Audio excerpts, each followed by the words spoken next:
chers amis, je vous invite à écouter pour revivre avec 35 ans une aventure fabuleuse et unique dans l'histoire européenne qui a été le premier rallye raid Paris-Pékin en 1988. C'était 2 ans après ma première visite officielle comme président de la Commission européenne à Pékin.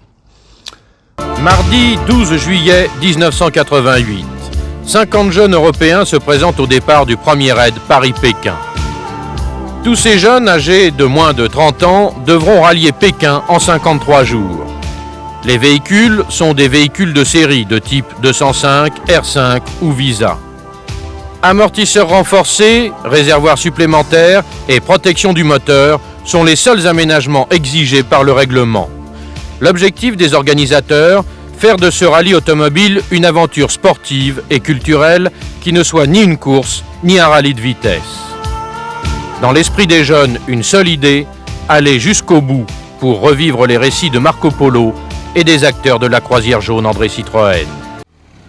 Tu vois, j'ai encore de l'émotion, rien d'en parler. Ah bon.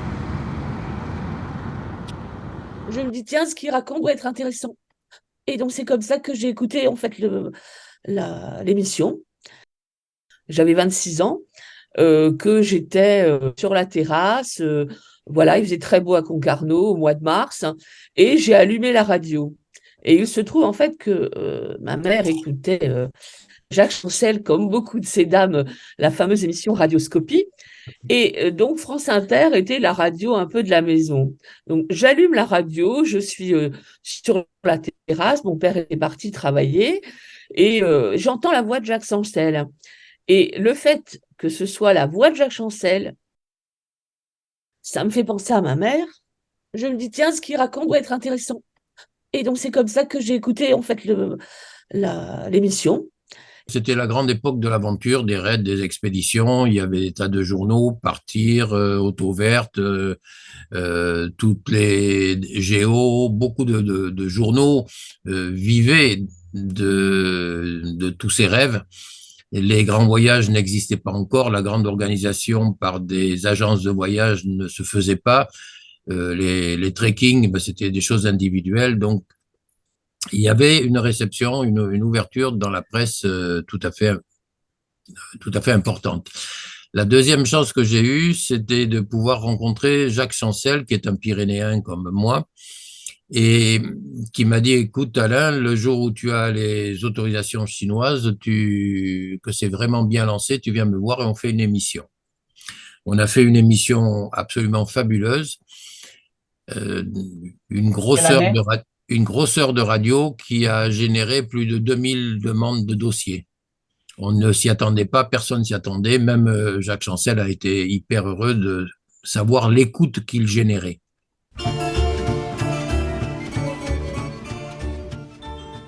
Et en fait, pour moi, ça a été comme un appel, en fait. C'était une sorte de réalisation, peut-être, oui, d'un rêve, et puis de repartir comme ça en voyage.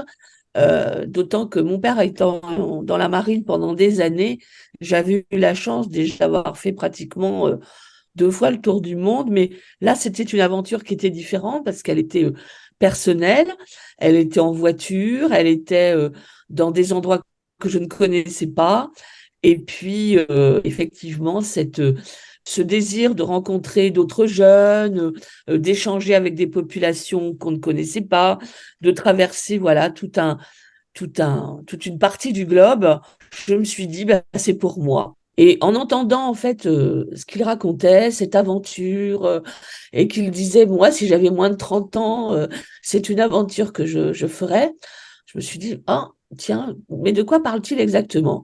Et c'est comme ça que j'ai écouté toute l'émission et que à la fin de l'émission, je pense, comme donc beaucoup de jeunes, j'ai sauté sur un clardé et un crayon et j'ai noté l'adresse d'Autonomade pour justement demander un dossier et voir un petit peu ce qu'il allait en être. Ce qu'a provoqué l'émission de Jacques Chancel, c'est le rêve. Le rêve, le rêve, le rêve. Le rêve de partir, le rêve de rencontrer, le rêve de découvrir, le rêve de s'épanouir, de réaliser, le rêve de réaliser. Je pense que ça a été très dur pour beaucoup. Personne n'avait papa ou maman derrière qui pouvait, je crois, sponsoriser leur propre voyage. Et je crois que j'ai réussi ce que je voulais, leur donner du rêve et les aider à réaliser leurs rêves.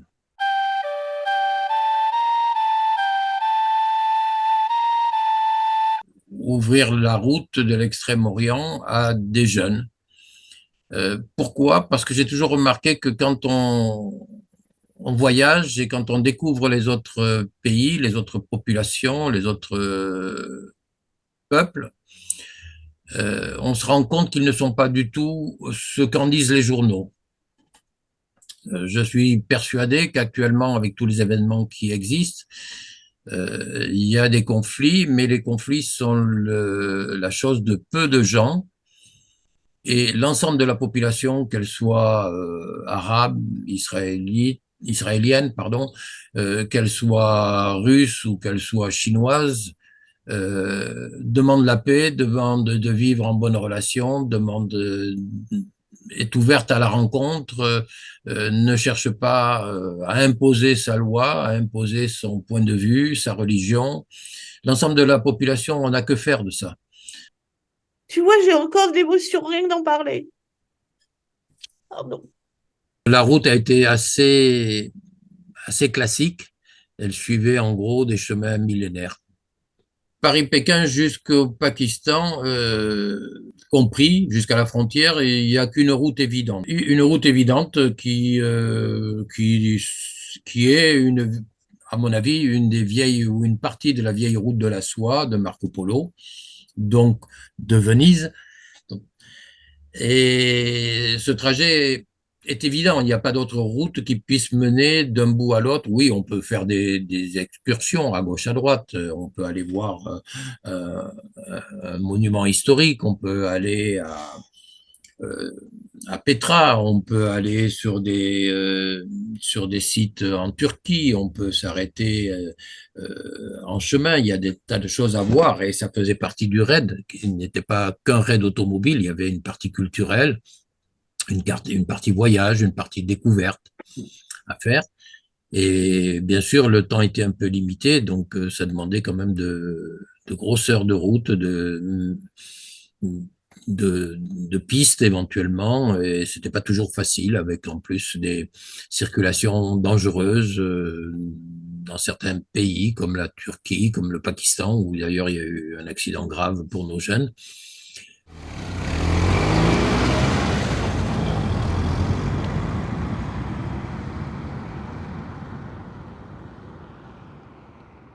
N'oubliez jamais que ce qui reste en mémoire d'une civilisation à travers les siècles est la culture et l'art.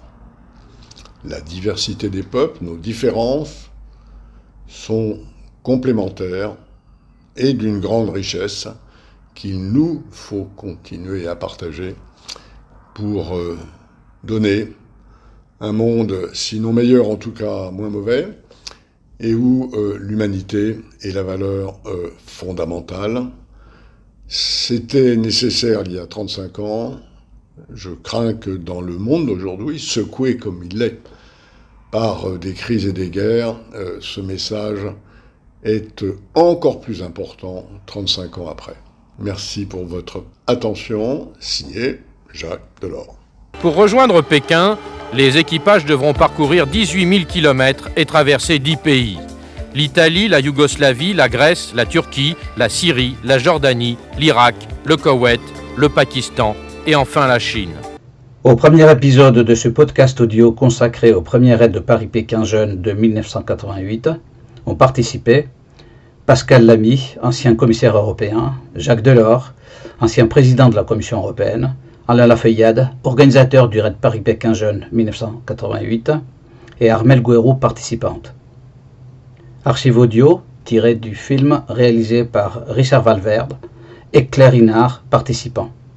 Réalisation podcast audio, Constantin Delianis, journaliste.